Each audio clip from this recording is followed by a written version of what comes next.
আপনি যদি 5 থেকে 10 বছর হলো কুইট করে দিচ্ছেন স্মোকিং, তাহলে আপনার মুখ ও গলার ক্যান্সার এবং খাদ্যনালী বা ইসোফেগাল ক্যান্সার এর চান্স হাফ হয়ে যায়, জাস্ট 50% কমে যায়। আপনি যদি 10 বছর বা তার বেশি হয়ে যায় স্মোকিং করছেন এবং স্মোকিং করা ছেড়ে দিয়েছেন,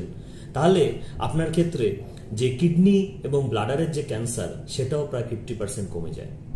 আপনি যদি মোর দেন 15 ইয়ার্স হয়ে গেছে যে আপনি স্মোকিং ছেড়ে দিয়েছেন, তাদের ক্ষেত্রে দেখা যায় যে লাং ক্যান্সারের চান্স কিন্তু প্রায় 50% কমে যায়। আর যদি দেখা যায় আপনি 25 বছর হলো আপনাদের স্মোকিং ছেড়ে দিয়েছেন, তাহলে দেখা যাচ্ছে যে মুখ, গলা এবং প্যানক্রিয়াসের